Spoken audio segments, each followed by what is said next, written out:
Hello and welcome to another episode of the Agency Leadership Podcast. I'm Chip Griffin. And I'm Gini Dietrich.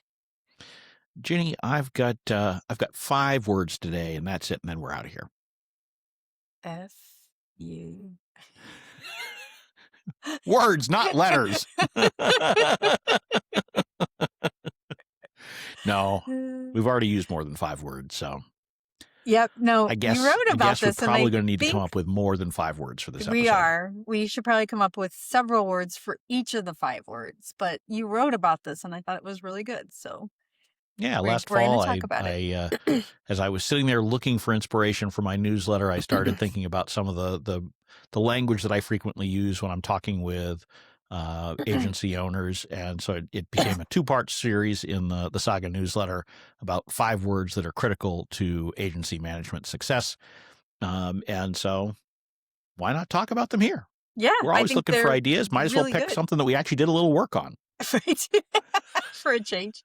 We've got like 4 weeks in a row where we've done a little work. I mean, this is, dear listeners, please do not get used to this. We are not going to, have actual prepared thoughts in advance of every episode. We cannot handle that. A lot of it just needs to be off the cuff with us reacting to whatever randomly comes to mind in the seconds before I hit record. That's right. But this week, we can tap into a little bit more depth. Last week we did a lot of research. Last week we did. We spent days on that. It was a year's worth of content. AI into it. We started reading through past stuff. I mean, yep. It was truly exhausting. So it was exhausting. I'm still recovering. Fortunately, this is work that was already done. We're just retapping into it. So those 5 words that we're going to be talking about today are leadership, management, accountability, responsibility, and authority. And we're really looking at this through the lens of management of your business. So there's a lot of other things that have to do with agencies where we can come up with other words, perhaps, or other contexts for these words.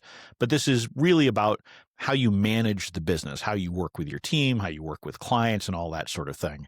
And that was really what I was trying to get at here when I was trying to drill into these particular concepts.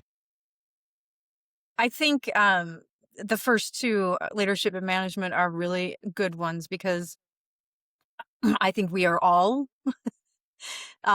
guilty of thinking that management is, we get to boss people around and tell people what to do and, go on about our days. And I think we also confuse leadership and management. And so I think a good place to start is definitely there, which you did too, because it's part 1 of your series. So I did. I thought those were big, important concepts to get squared away before you get into some of the ones that later on in the list are a little bit more nitty gritty and really about the functional aspect of it. When you're thinking about leadership and management, you really have to think about it, in my view, in a couple of different ways. And leadership is more getting people who are willing and interested in following you somewhere, right? It is defining a path and convincing people, whether that's prospects that you're trying to get to become clients or team members who you're getting to work together. It really is. It's more about, the ideas and the communication around it and the motivation of people that comes together. Management then becomes more about resources and, and more of the management of it. Management's more about management. How's that for it? There's a limit to how much we prepare for these things. It's not like I have clear talking points. I would say management's more in weeds. So If I were thinking about it from my agency's perspective, I tend to be more of the leader. So I'm visionary. I'm setting the stage. I'm talking about where we're going. And then Shelley, who's our chief operating officer, she's doing standard operating procedures. She's creating process. She's creating procedures. She's created an intranet where you get out that stuff. To me, I would shoot myself in the head if I had to do that stuff. But she's really, really good at it. And she's really good at creating the process. These are the things, this is how we do our work. And so she allows me to focus on what I'm good at. And she in turn gets to focus on what she's good at. Yeah. And that CEO, COO split is a good sort of simple way of thinking about the difference between leadership and management. It's not 100%, but Sure.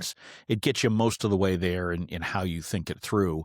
I do think that almost all managers at every level need a little bit of both, Yep. right? You can't, Totally. even if you are a Yep. relatively junior manager, if you've got anybody reporting to you or you're managing a project, you still need to have some of the leadership there in addition to the management. So, but they're really important things to have. They are different things, but you need to be, in order to be successful as an agency business, you need to have both of these in robust amounts within the business. Otherwise, you will be rudderless, you will be profitless, and you probably won't be generating results for your clients.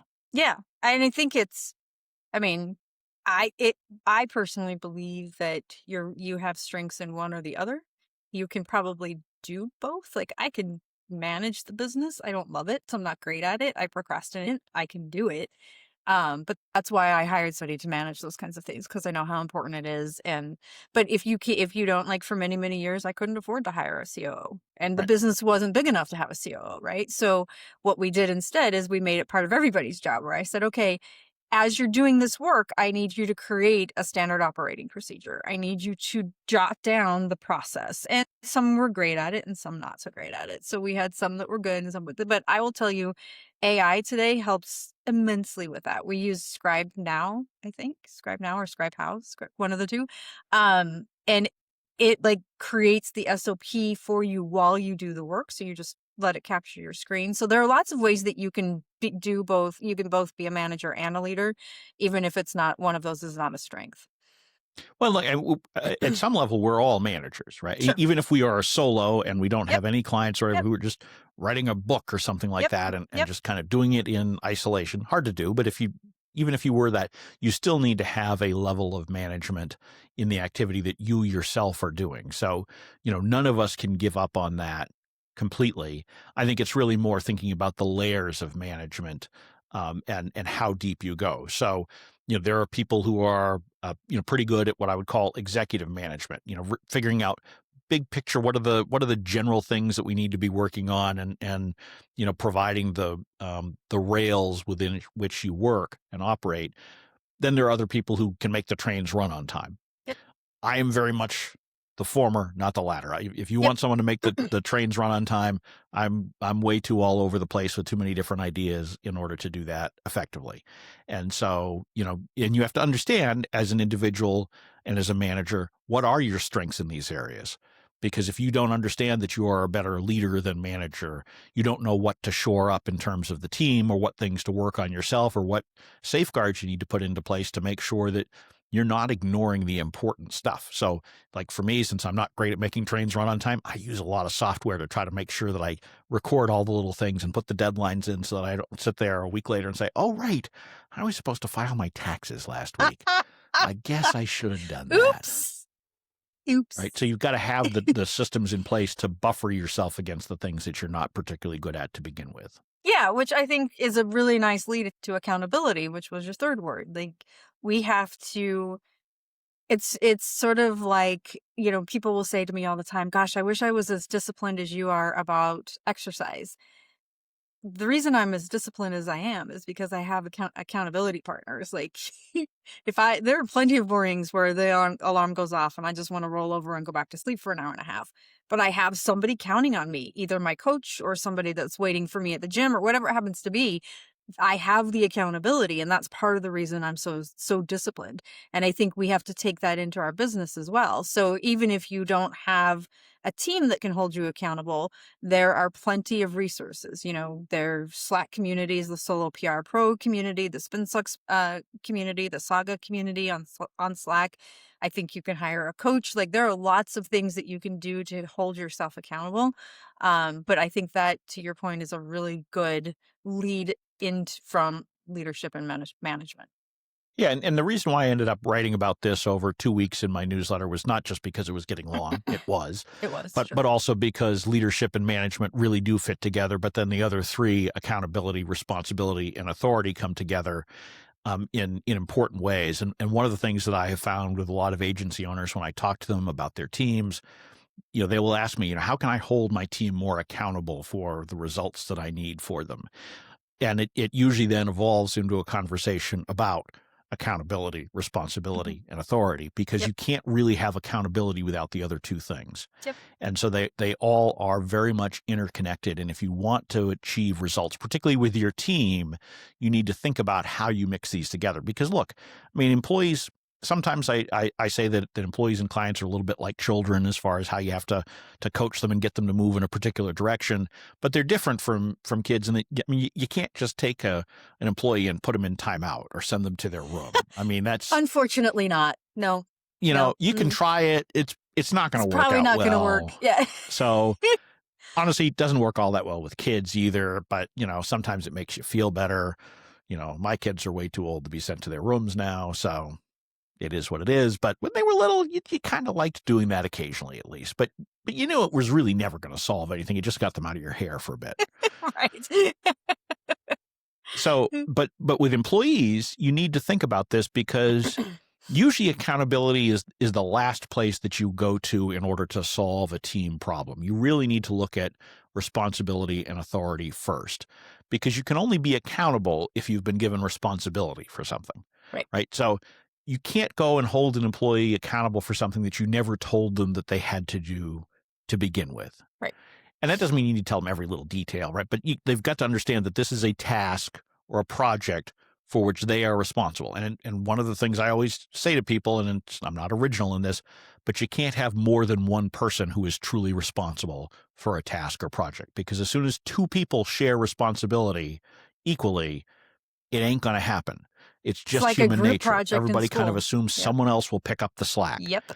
So you've got to be clear. Who has responsibility for this? Who is walking out of this meeting with responsibility to get it done? So you start there, and then you can start thinking about accountability. But only if, when you give them responsibility, you also give them authority. Because this one I see all the time. You assign an employee something, you want to hold them accountable because, well, I told Sally that Sally was responsible for getting this done, but you didn't give Sally the authority to go and get the resources she needed or to give the approvals herself. You kept all of that to yourself. And so Sally wasn't able to actually get the job done because Sally was too dependent upon you. So if you want to hold somebody accountable, you've got to give them responsibility and authority to get the job done. Yeah, 100%. One of the things that we do internally here is objectives and key results. And so the leadership team will develop, we develop the company ones as a group, and then they develop their team ones.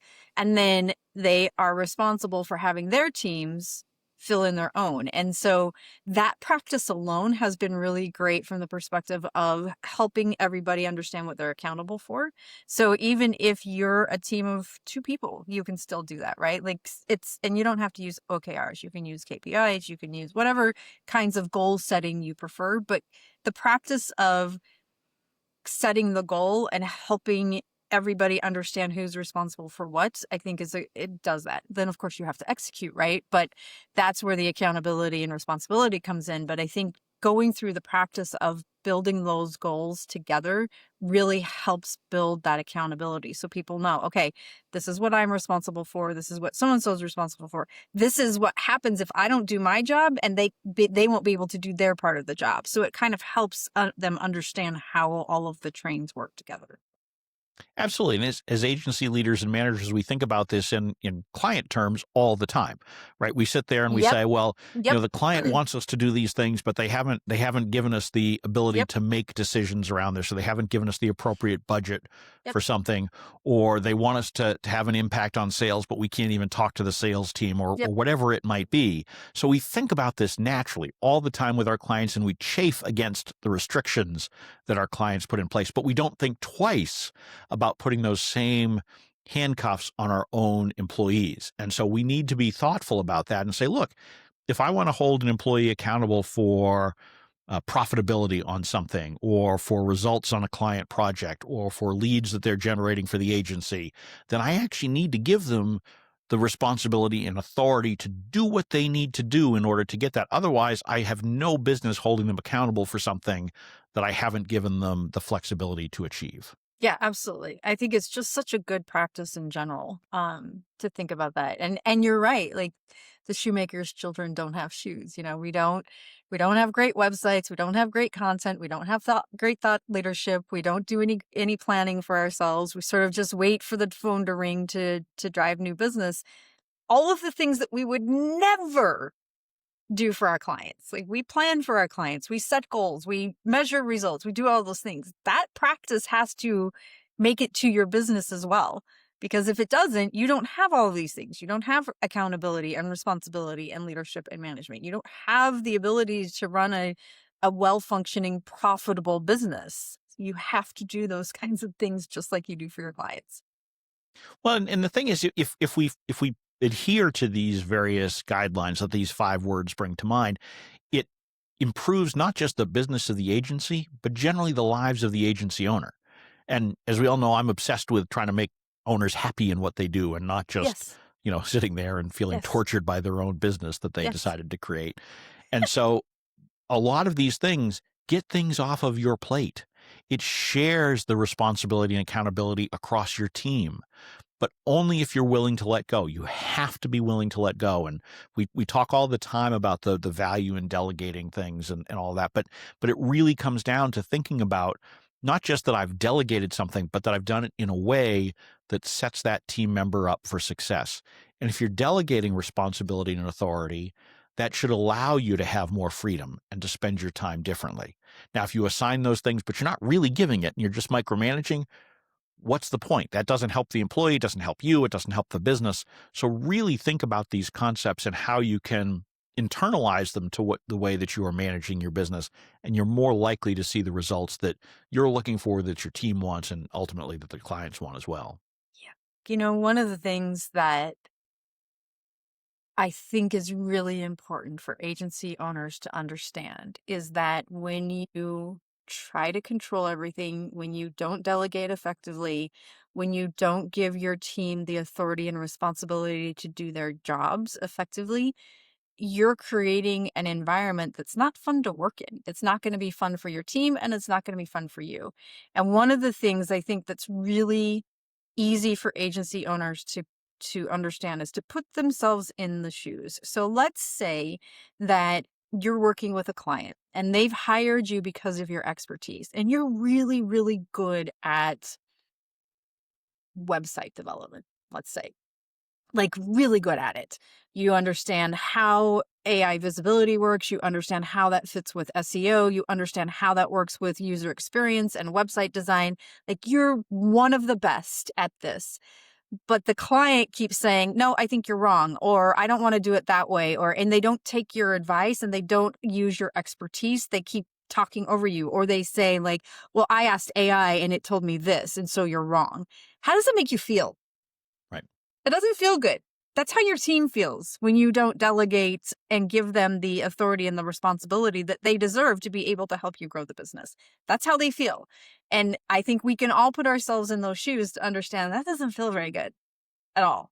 So if you've hired the right people and they have an expertise to be able to help you grow the business, let them do their jobs. And if they still can't, then you need to look at a different team, right? Correct. I mean, yes. Because when I talk with owners, a lot of times they say, well, so-and-so isn't capable of it. Well, who hired so-and-so, right? I mean, you did. Yep. You made that decision. You can undo that decision. You can make a better decision next time.